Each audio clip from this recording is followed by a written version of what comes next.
PNP chief itong si Romel Marbel. Napakasinungaling, hindi sumusunod sa batas dahil nahuli to yung convoy niya sa may busway. Ang ano nito ay tinikitan nga naman. Pero ang hindi ko nagustuhan nito ay yung sabi, "Sir, balikan na namin yung ticket. Ano na kasi namin to.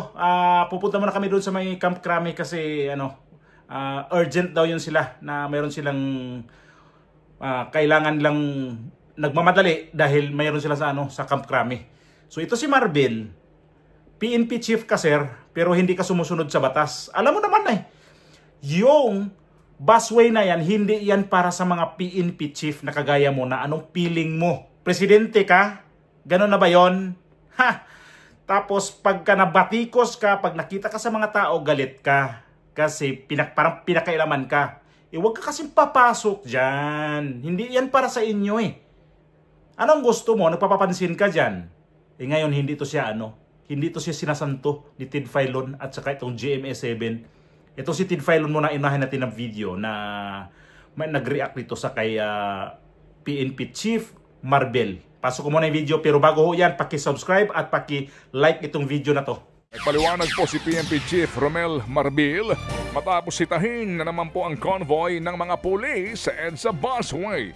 Sa video po ng Special Action Intelligence Committee for Transportation o SAICT, kitang pinara nila ang convoy ng dalawang sasakyan at pulis na naka-hagards. Nakiusap sila na dumaan sa busway dahil daw merong hinahabol na emergency meeting sa Camp Crame.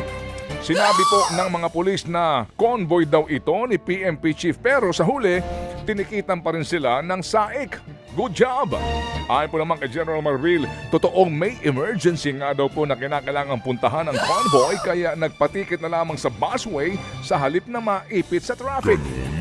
Hindi niya kinumpirma o itinanggi kung siya ba ang sakay ng convoy. Pero sakay raw nito ang ilang mga matataas na opisyal na merong sensitive position. Iginagalang daw po ng PNP ang otoridad na manghuli ang SAIC pero nanawagan si Marbel na hindi ito dapat ipinapangalandakan daw at inilalabas po yung plate number ng mga pinarang sasakyan. Kung ayaw mo mangyari yun, di huwag ka dumaan doon. Bala ko makipagpulong ng PNP sa DOTR at sa SAIC para maplansya ang mga panuntunan sa paggamit ng mga pulis sa busway. Ang sabi po naman ni Secretary John Vic Remulla, kung ako nga hindi ako dumadaan dyan kung ako nga nagtitiis ako sa traffic Oo, sabi niya, wala akong marami ding inutos emergency wala daw siya inutos. Hindi ako dumadaan dyan ba't kayo? Oo. Nakatikim ka ngayon kay Ted Filon. Pinaglalaroan ka sa kanyang programa. Buti nga sa'yo. Dahil ikaw nga naman, feeling mo kasi isa ka ng mataas na, super taas na official sa bansang Pilipinas.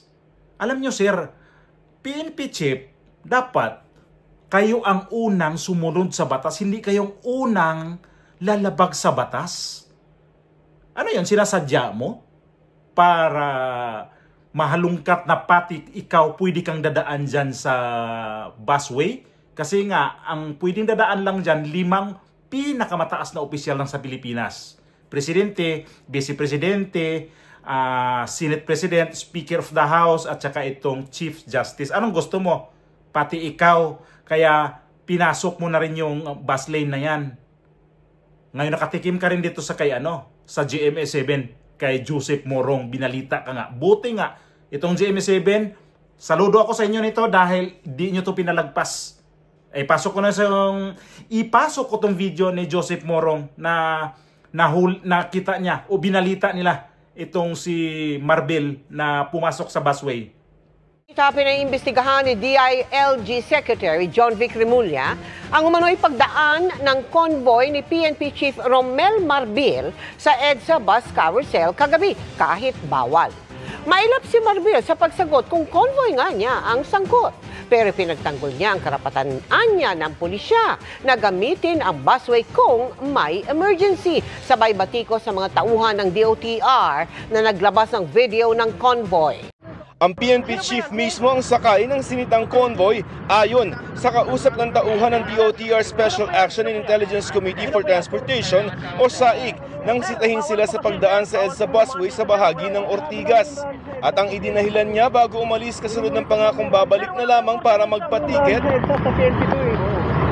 Monitor namin yung rally. Sir, wala kayong coordinate. Pero sabi ngayon ni PNP Chief Romel Marbil, papunta ang convoy sa isang emergency meeting sa Camp Crame. Yung po meeting because there's an operation last night that the SLG will tell you kung ano po yung accomplishment last night. Nga sabi ko nga there's an emergency, there's a law na talagang pag-emergency, you can use the bus lane. Pero kung sakay nga siya ng convoy, sabi niya, Okay, categorical lang general, it was your convoy. No, sir, ang sasabi ko, wala na po kaming because ang plate number po kasi nalabas. Okay. I will not say kasi nalabas po yung plate number and have to respect. Yun lang po yung inaano natin. Inulit-ulit niya ang di dapat anya pagsasapubliko ng plaka. Let's come up with a protocol kasi hindi ka pwede maglabas ng plate number. That's a privacy po. Hindi ka dapat magpahiya.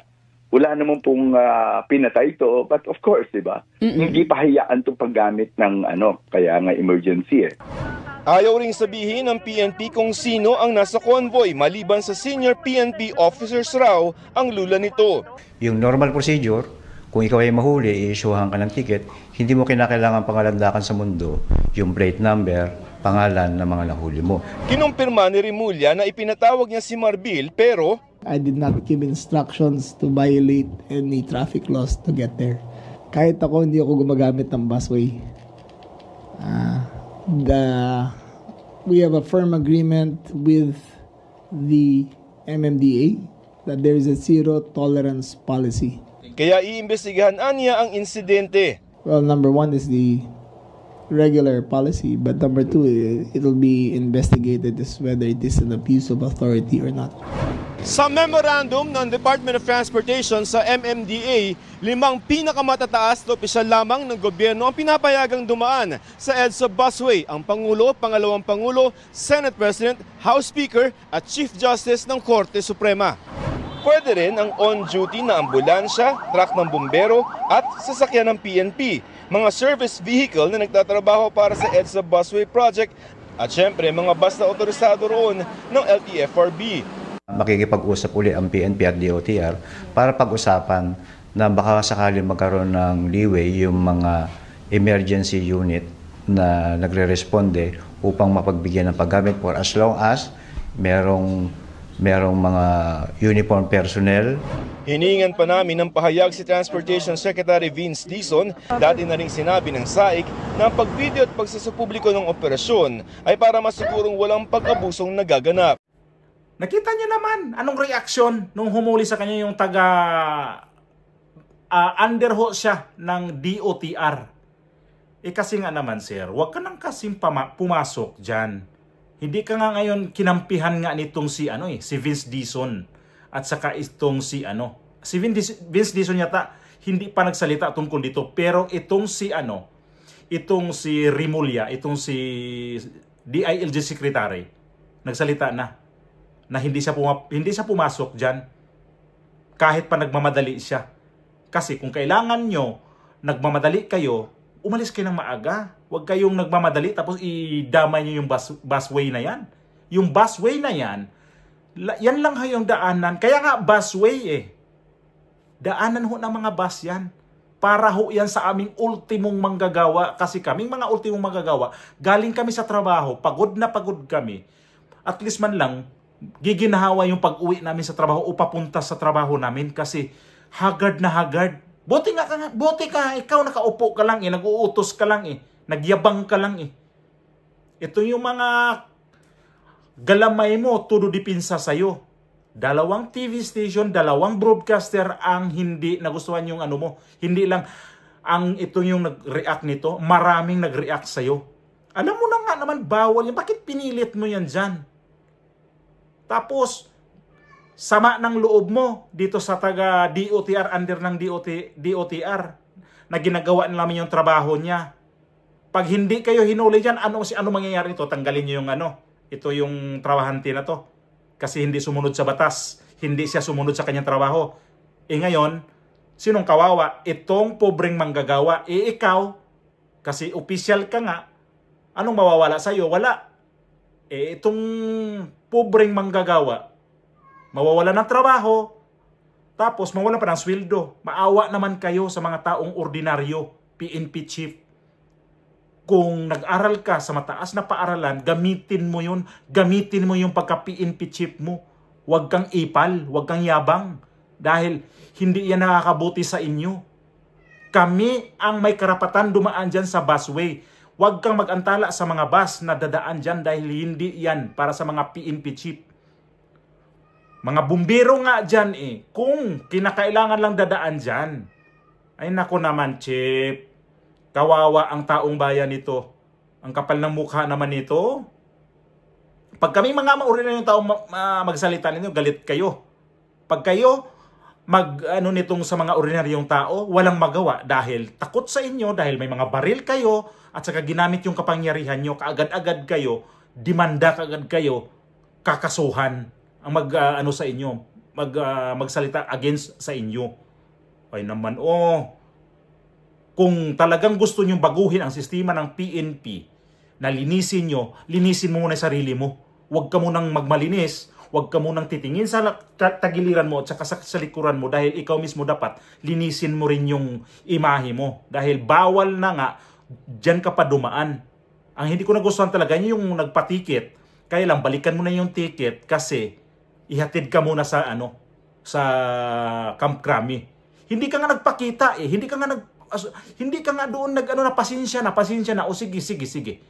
Tikitan nyo na kami kasi gawa na kamanali. At saka nagpapriskon ka na dapat.